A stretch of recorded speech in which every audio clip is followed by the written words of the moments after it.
দুবলাচরে maximum বরিশালের যা চাষ তাই পাবে এবং কোনো মহিলা নাই, সব পুরুষ।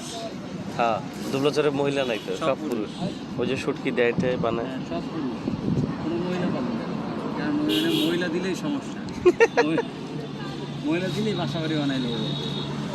সর্বতমঙ্গলুরা দেবী রায়, বৃন্দাবনের বংশী বাজায় ঠাকুর কানাই, একলা রাধে জল ভরিতে যমুনাতে যায়, পিছন থেকে কৃষ্ণ তখন আড়ে আড়ে যায়, জল ভর রাধে ও গোয়ালের জি, কলস আমার পূর্ণ কর রাধে বিনোদী, কালো মানিক হাত পেতেছে চাঁদ ধরিতে চায়, বামুন কি আর হাত বাড়ালে চাঁদের দেখা পায়, কালো কালো করিস নালো গোয়ালের জি, আমায় বিধাতা করেছে কালো আমি করব কি, এক কালো যমুনা জল সর্বপ্রাণী খায়, আর এক কালো আমি কৃষ্ণ সকল রাধে চায়।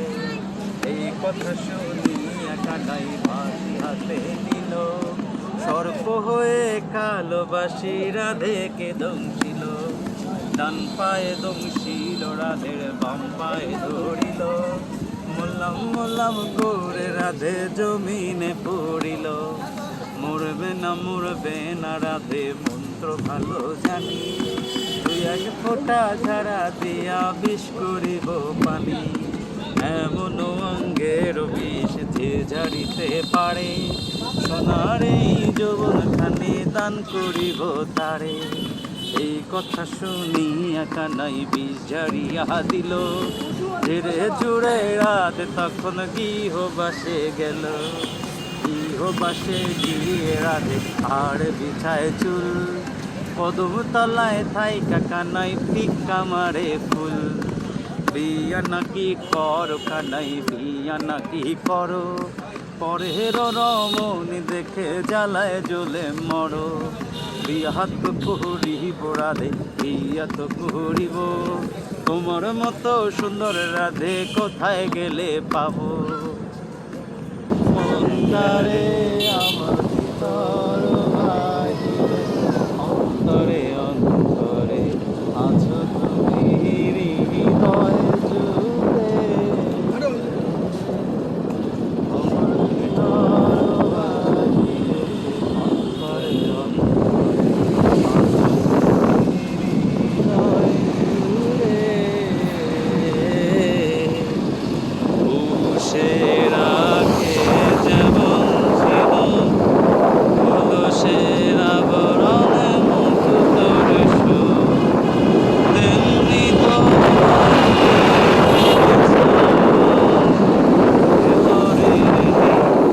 অন্তরে আমার ভিতর বাহিরে, অন্তরে অন্তরে আছো তুমি হৃদয় জুড়ে,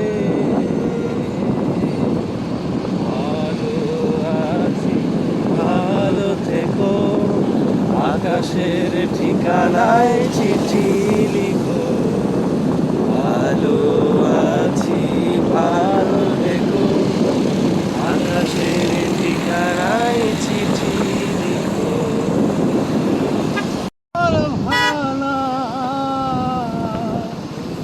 তার উপরে উজান আমাকে বের হয়ে যাবো না,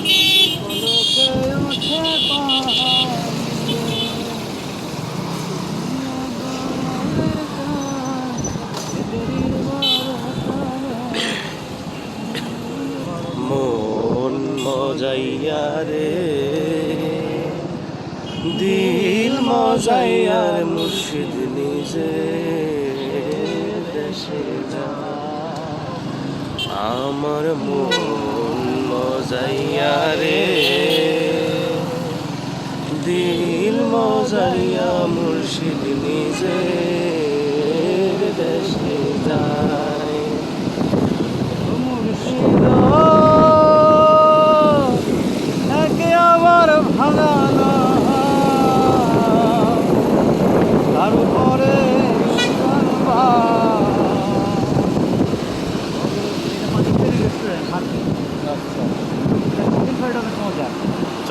না কে চিকেন টিকেন না, চল আমরা একটু যাই, একটা কোল্ড কফি খাবো না, ভালো লাগে। তুমি গানটা শেষ করলে কেন? গানটা গাও। কে কলকে ওঠে পানি রে, রিয়া দয়ালের চান এ দরির ভরসা নাই, মন মজাইয়া মুর্শিদ দিবে দেশে যায়, আমার মন মজাইয়া রে,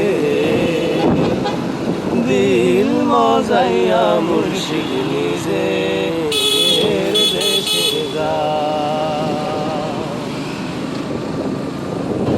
হাজার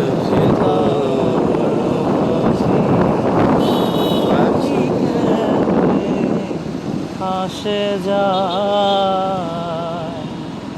মন তুই রইলি হাজার আসে, খাঁচা যে তোর খাঁচা ভাসে, মন তুই রইলি খাঁচার আসে, খাঁচা যে তোর কাঁচা ভাসে, কোন দিন খাঁচা পড়বে খসে, কোন দিন খাঁচা পড়বে খসে, লালো কেমনে আসে যায়, খাঁচার ভিতর আছি, পাখি কেমনে আসে যায়, খাঁচা যে তোর কাঁচা ভাসে, মন তুই রইলি খাঁচার আসে, খাঁচা যে তোর কাঁচা ভাসে, কোন দিন খাঁচা পড়বে খসে, কোন দিন খাঁচা পড়বে খসে, লালন ভেবে কয় কেমনে আসে যায়, খাঁচা আছে পাখি কেমনে আসে যায়। বাংলাদেশি ইন্টারন্যাশনাল স্পেনের কি আবার ধরছে গা, এই ওয়েস্টিন আছে, সামনে। হ্যাঁ ওয়েস্টিন আছে, শেরাটন আছে, এটা পাবা তুমি, বুঝছো? আর এখানে গুলশান তো সব ধনীদের আলখেল্লা, সব বড় লোকের এখানে থাকে, এমপি মন্ত্রীও এখানে থাকে, আর যত কমার্শিয়াল ব্যাংক আছে সব এখানে। সবগুলোর এইখানে হেড অফিস।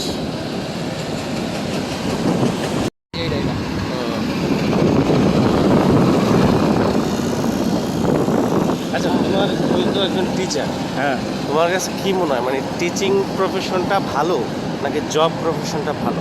মানুষের ক্যারিয়ার হিসেবে যদি ধরো প্রতি মাসে 40-45 হাজার টাকা স্যালারি পাওয়া যায়, তাহলে টিচিং প্রফেশনটা ভালো কেন? কারণ বর্তমান যুগের সাথে তুই যদি মিলস, তাহলে দেখবি মানুষের জীবনযাত্রা বা লিভিং কস্ট এটা বেশি। লিভিং কস্টের ভিতরে সবচেয়ে বেশি ফিক্সড কস্ট যেটা আমাদের যায়, এটা হলো বাসা ভাড়া। একটা বাসা ভাড়া যায় ধর 12 থেকে 13 হাজার, যদি একটা ভালো বাসা নিয়ে থাকে 15 হাজার, তাহলে 40,000 টাকা পাইলে একটা ফ্যামিলি 40,000-এর ভিতরে 15,000 টাকা যদি তার লিভিং কস্ট যায়, তাহলে তাকে আরও শহরের ভিতরে টিকে থাকবে, জিনিসপত্র যে পরিমাণ দাম, তাতে তাকে আরও 15,000 টাকা খরচ করতে হয় খাবার দাবার। এটা আমি বলতেছি 2 জনের ফ্যামিলি আর একটা বাচ্চা সহ 3 জনের।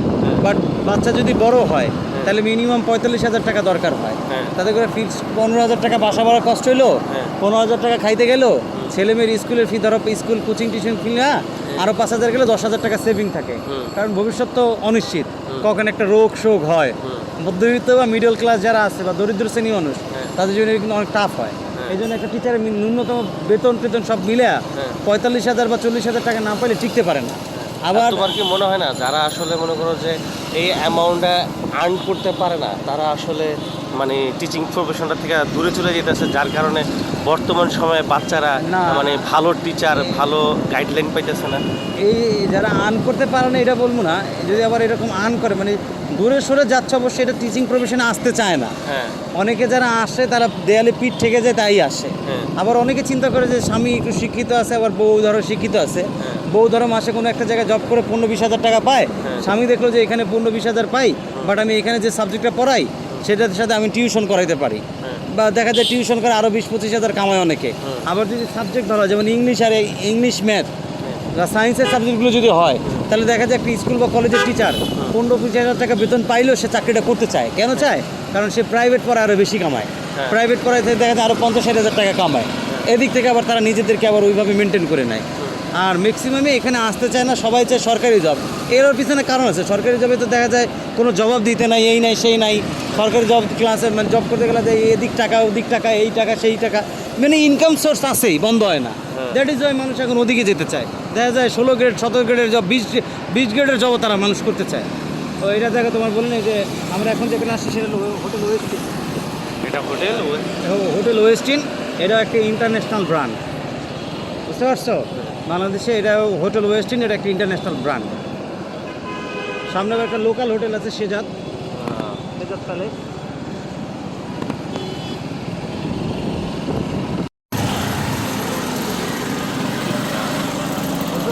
হ্যাঁ এটা একটা ইন্টারন্যাশনাল হোটেল, হ্যাঁ হোটেল সেরাটন।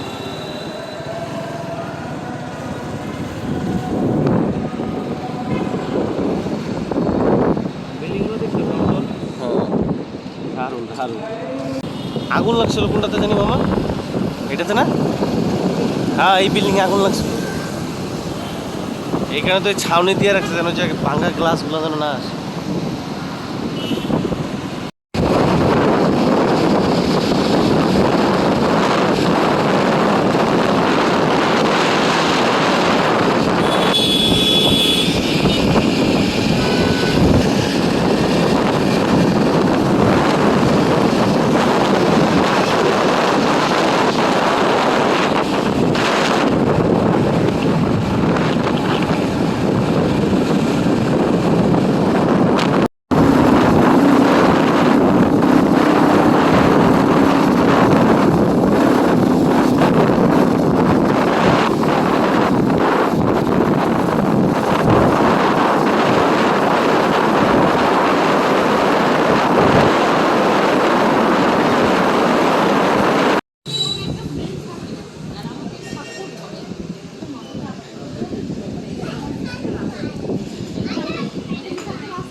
রাখেন, দুইটাই রাখেন।